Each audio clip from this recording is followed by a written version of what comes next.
Histoire et Savoir, l'émission.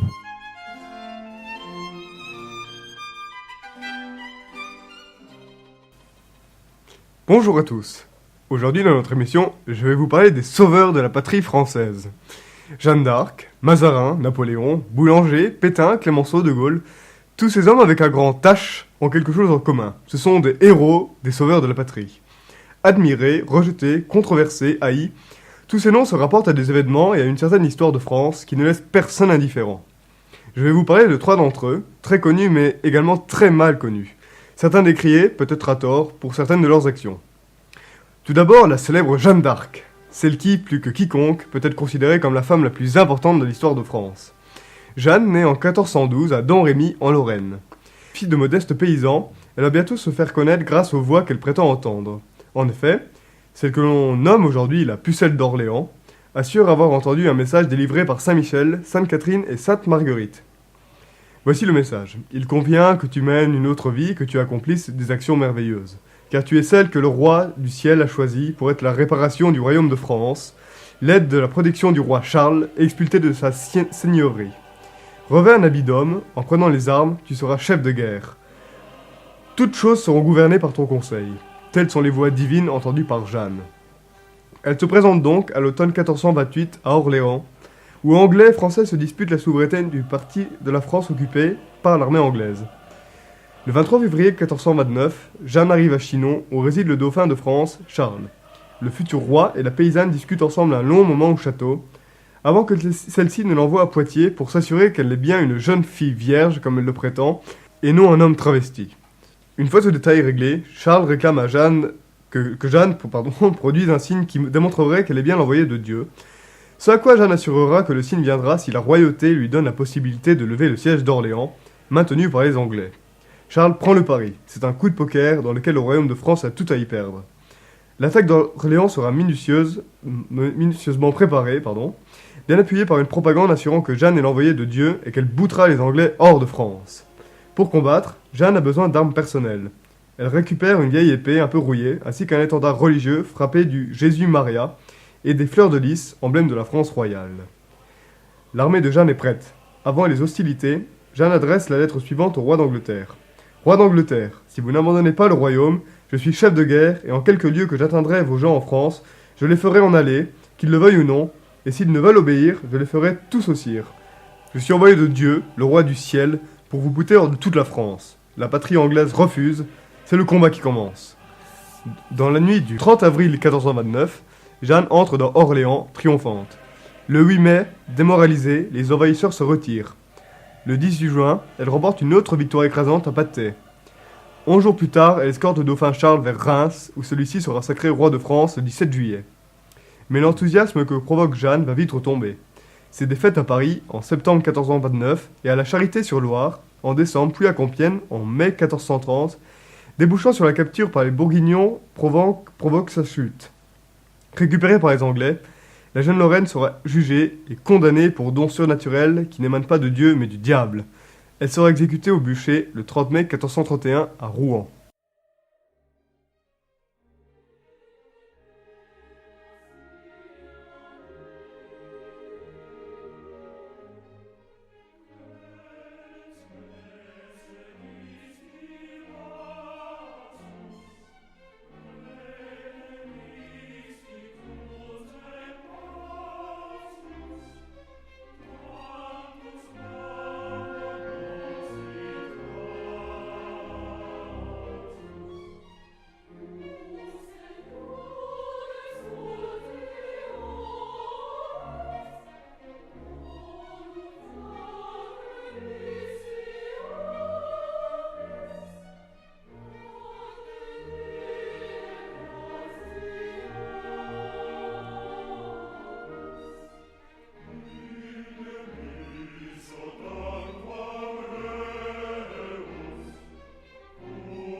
Deuxième partie d'émission.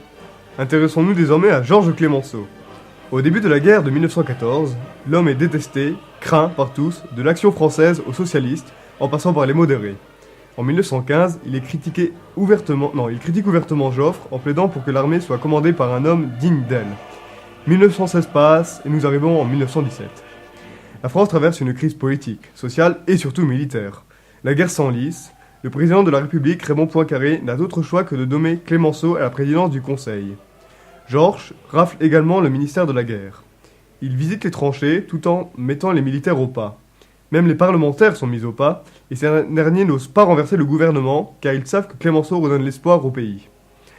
La guerre touche à sa fin. Clémenceau est surnommé « Père la victoire ». Mais les années post-guerre auront raison du nouvel héros national. Les méthodes autoritaires de Georges déplaisent au Parlement et à une partie de l'opinion publique. En 1920, il se présente à l'élection de la présidence de la République. Mais la vie est parfois ingrate. Clémenceau est battu de quelques voix par Paul Deschanel, élu président à une époque où la première place de France est confiée à un homme par des parlementaires. Vexé, Clémenceau se retire dans sa petite maison de campagne. Et lorsque le Premier ministre britannique, David George, apprend la nouvelle, il déclarera « Cette fois-ci, ce sont les Français qui ont brûlé Jeanne d'Arc ». Quelle ironie du sort, n'est-ce pas ? Nous arrivons maintenant en mai-juin 1940. Une autre guerre. La France, exsangue, voit arriver à la tête du pays le héros de Verdun, comme il est appelé. Maréchal de France, ministre de la guerre, puis ambassadeur dans l'Allemagne de Franco, Philippe Pétain est nommé par Paul Reynaud à tête du Conseil. Le président de la République compte sur l'immense notoriété du vieil homme pour redonner de l'espoir aux Français, contraints à l'exil dans le sud de la France depuis que les Allemands ont conquis une partie du pays. Mais le maréchal est lucide en ce chaud mois de 1940. Il souhaite épargner le sang des soldats français, qui ne pourraient de toute façon pas rivaliser avec la puissante armée allemande. Le maréchal est plébiscité parce que celui-ci, non seulement parce que s'étant illustré à Verdun en 1916, mais aussi parce qu'il promet une chose à 12 millions de Français, soit quand même la moitié de la population à l'époque. Cette chose, c'est de libérer les 1 600 000 prisonniers français qui sont retenus dans des camps de prisonniers en Allemagne. En signant l'armistice, les belligérants allemands assurent aux délégués français que les prisonniers seront libérés à la fin de la guerre. En novembre 1940, le maréchal se rend à Lyon. Il ne sait pas encore que l'accueil que lui réservent les Lyonnais est brillant, éclatant. La population est en admiration devant le chef de l'État, mais le vent va vite tourner. Le maréchal est dépassé par les rapports de force internationaux. Peu à peu, le pays sera débarrassé des occupants allemands, et le prestige du bon maréchal va s'écrouler, malgré que les Français lui adressent encore un profond respect de par son glorieux passé, mais n'attendent plus rien du tout de lui, à tel point que, en juillet 1945, après la guerre, 74% des Français se disaient favorables à la peine de mort pour le maréchal, à l'issue de son procès pour collaboration avec l'Allemagne nazie. Cette émission est extraite du magazine Historia du mois de mars 2015.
C'était Histoire et Savoir, merci de nous avoir suivis.